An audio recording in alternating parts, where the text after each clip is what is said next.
আসসালামু আলাইকুম। প্রিয় দর্শক, মানুষের মধ্যে একটা আলোচনা এখন আসছে, সেটা হলো আগামী নির্বাচনটা যে হবে সেই নির্বাচনে আসলে ক্ষমতায় আসবে কে। এই আলোচনাটা কিন্তু এতদিন ছিল না। এতদিন মানুষের মধ্যে একটা ধারণা ছিল বিএনপি সে তো সহজেই চলে আসবে, বিএনপির আসন কত হবে, 200-র চেয়ে কত বেশি হবে, এটা ছিল আলোচনার বিষয়বস্তু। কিন্তু এখন যেন বিশেষ করে ডাকসু এবং জাকসু নির্বাচনের পর এবং সারা দেশে প্রত্যন্ত অঞ্চলে জেলা পর্যায়ে উপজেলা পর্যায়ে বিএনপির নামধারী অথবা বিএনপির লোকজনদের এ সমস্ত কর্মকাণ্ড, যে মামলা বাণিজ্য, চাঁদাবাজি, এই সমস্ত ঘটনার প্রেক্ষিতে পরিস্থিতি কি একটু চেঞ্জ হচ্ছে, এই প্রশ্নটা কিন্তু অনেকে করছেন। এর মধ্যে জামাত এতদিন খুব বিনয়ের সঙ্গে তারা রাজনীতি করত, কিন্তু হঠাৎ করে জামাতের কথা, জামাত নেতাদের কথাবার্তার জন্য আমি এক ধরনের আত্মম্ভরি, এক ধরনের গর্ব, এক ধরনের ক্ষমতায় যাওয়ার ব্যাপারে নিশ্চয়তা যেন তাদের কথাবার্তায় ফুটে উঠছে। যেমন আমি একটা ঘটনা বলি, গত শুক্রবারের ঘটনা।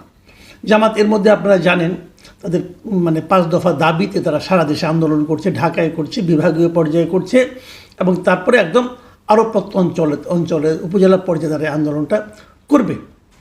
বিভাগীয় পর্যায়ে যে আন্দোলনটা তারা যে বিক্ষোভ সমাবেশগুলো তারা করছিল, সেটা গত শুক্রবারে 19 সেপ্টেম্বর চট্টগ্রামে এই ধরনের একটা সভা আয়োজন করা হয়েছিল আন্দরকিল্লা শাহী জামে মসজিদ প্রাঙ্গণে। সেখানে জামায়াতের চট্টগ্রাম অঞ্চলের যিনি পরিচালক মোহাম্মদ শাহজাহান, তিনি একটা কথা বলেছেন, যে কথাটা কি অনেকে এটা শিরোনামও করেছে অনেকগুলি মিডিয়া। সেখানে তারা বলেছিলেন, ওনার কথা যদি আমি হুবহু ধরি, উনি কি বলেছেন সেটা আপনারা শুনুন। উনি বলেছেন যে ঢাকা বিশ্ববিদ্যালয়ের অন্তর থেকে তরুণ ছাত্র সমাজ বার্তা দিয়েছে, বাংলাদেশ ফ্যাসিবাদের যুগ থেকে গণতন্ত্রের যুগে পদার্পণ করেছে। এই ধারাবাহিকতায় আগামী জাতীয় নির্বাচনে জামায়াতে ইসলামী সরকার গঠনের মতো আসনে বিজয়ী হবে। জামায়াতে ইসলামী সরকারি দল হবে, বিএনপিকে বিরোধী দলে যেতে হবে। এই ধরনের কথা এই প্রথমবার আমি শুনলাম।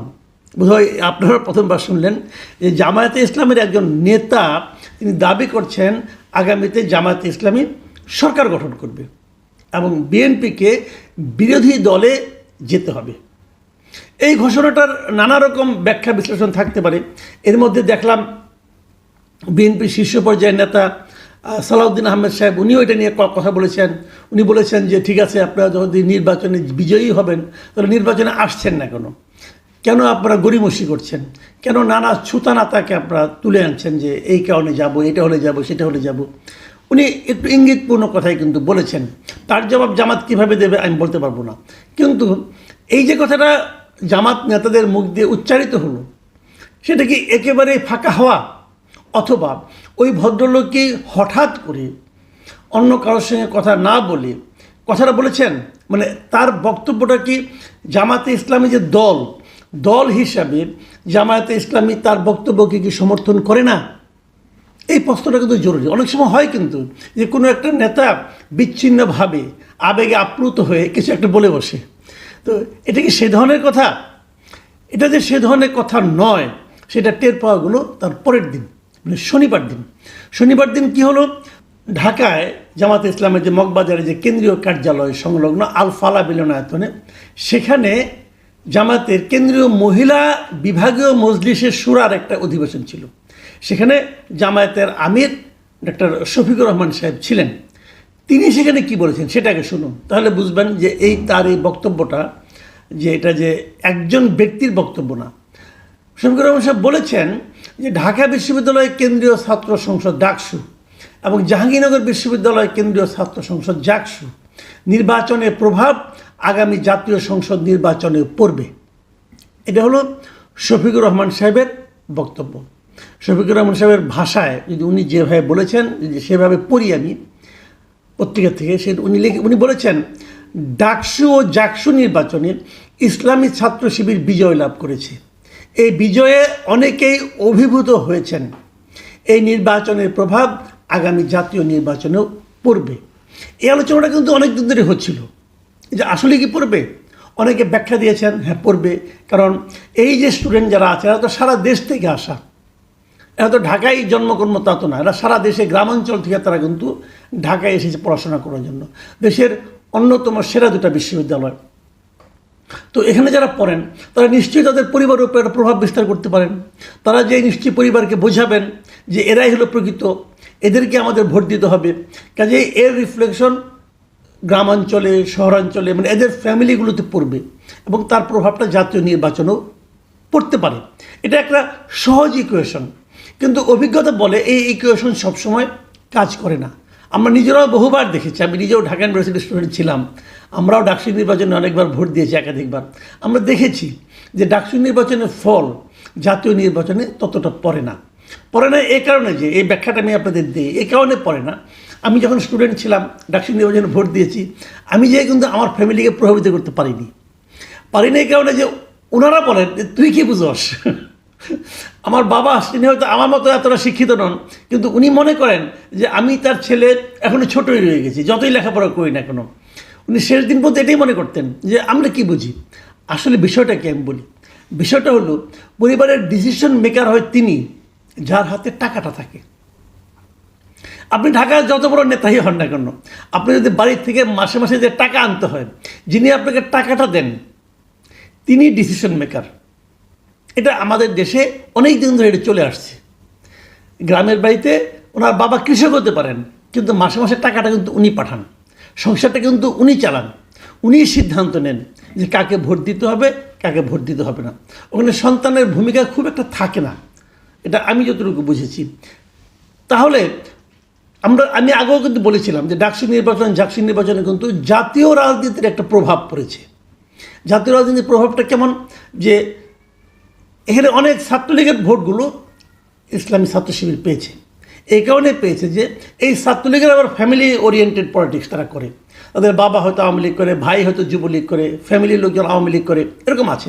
এখন তারা দেখেছে যে আঞ্চলিকভাবে মানে এলাকায় তাদের উপর মামলা মোকদ্দমা এগুলি বেসিক্যালি করেছে বিএনপির লোকেরা, সব বেশিরভাগ মামলা বাদী হলো বিএনপির লোকেরা।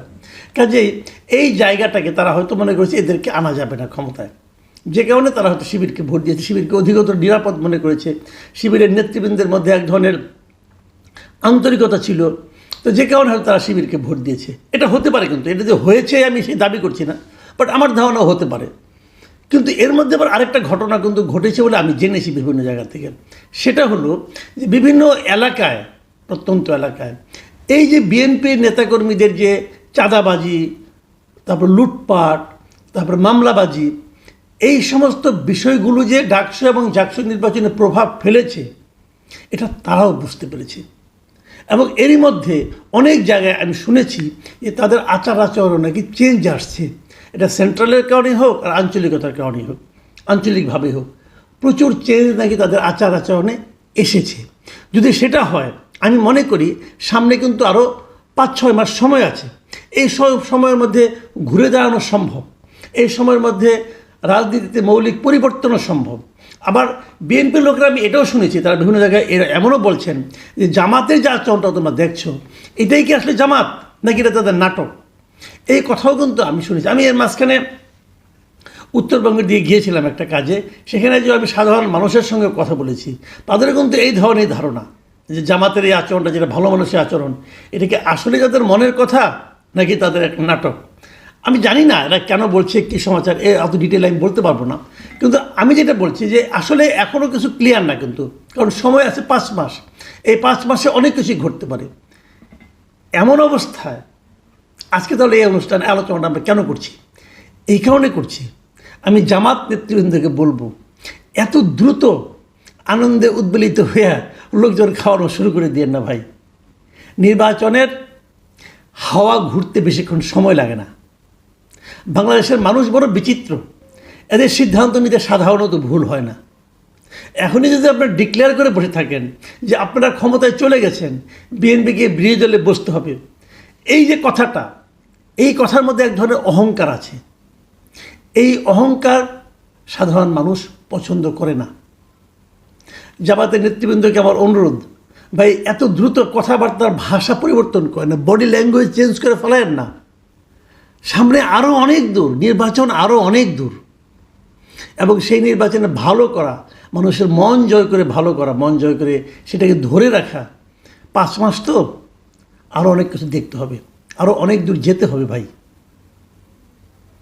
প্রিয় দর্শক, এই ঘটনাকে কেন্দ্র করে যে সব রাজনৈতিক দলের মধ্যে জনগণের সঙ্গে সম্পৃক্ত হওয়ার একটা প্রবণতা তৈরি হয়, সেটাই বা মন্দ কি? আমরা বরং সেদিকেই অগ্রসর হই। এখন এই পর্যন্তই। আল্লাহ হাফেজ।